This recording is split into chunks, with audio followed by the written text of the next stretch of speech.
इधर दुनिया artificial intelligence के दौर में जहां आशंकाओं और संभावनाओं के बीच संतुलन तलाश रही है, वहीं भारत ने इस बहस के केंद्र में अपनी मजबूत मौजूदगी दर्ज कराई है।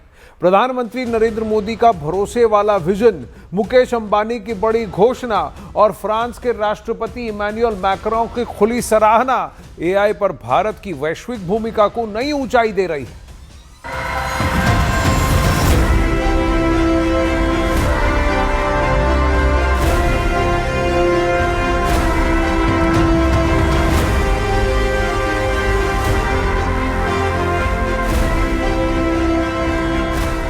जब दुनिया एआई की चुनौतियों, आशंकाओं और नैतिक प्रश्नों पर मंथन कर रही है, तब भारत की आवाज अलग और स्पष्ट सुनाई दी।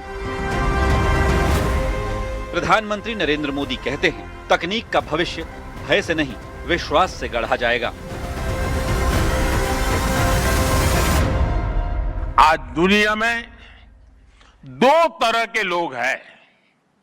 एक, जिन्हें एआई में भय दिखता है, वो हमेशा वैसी बात करते हैं। ऐसे लोग जिन्हें एआई में भय दिखता है, और दूसरे वो जिन्हें एआई में भाग्य दिखता है। और साथियों, मैं जिम्मेवारी के साथ कहता हूं, गर्व के साथ कहता हूं, हमें भय नहीं, भारत को एआई में भाग्य दिखता है, भारत को एआई में भविष्य दिखता है। इंडिया एआई इम्पैक्ट समिट में उद्योग जगत ने भी भविष्य की दिशा स्पष्ट कर दी।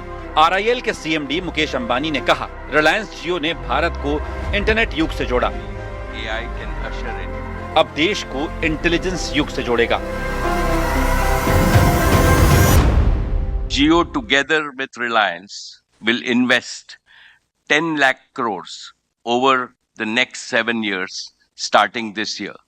This is not speculative investment. It is not for chasing valuation.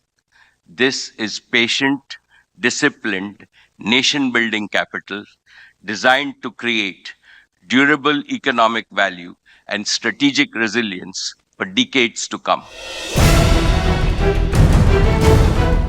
यही नहीं, मुकेश अंबानी ने यह भी स्पष्ट किया कि भारत के पास डेटा, प्रतिभा और डिजिटल पहुंच तीनों की अद्वितीय शक्ति है। सस्ती डेटा क्रांति से लेकर डिजिटल प्लेटफॉर्म तक भारत ने जो बुनियाद तैयार की है, वही अब एआई की अगली छलांग का आधार बनेगी। संदेश साफ था, भारत उपभोक्ता नहीं, निर्माता बनेगा। From the podium of this summit today, I want to make a bold prediction. India will emerge as one of the greatest AI powers in the world in the 21st century. My confidence is validated by an undeniable truth. In the coming decades, no country in the world can match India's strength in demography, democracy, development, digital infrastructure, data generation, AI harvest.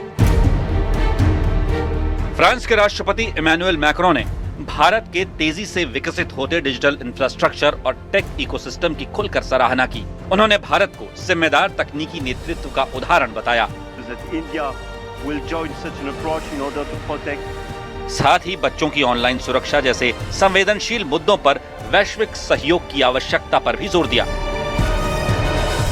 One of our G7 priorities will be as well children's protection against AI and digital abuse. You just mentioned it, Mr. Secretary General. There is no reason our children should be exposed online to what is legally forbidden in the real world.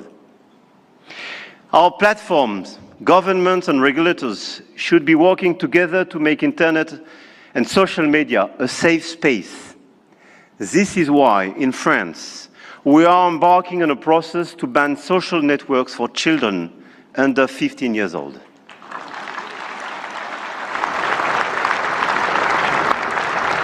And we are committed here in this journey with a lot of several European countries being present here today.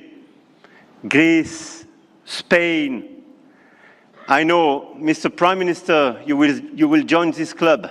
And this is a great news that India will join such an approach in order to protect children and teenagers.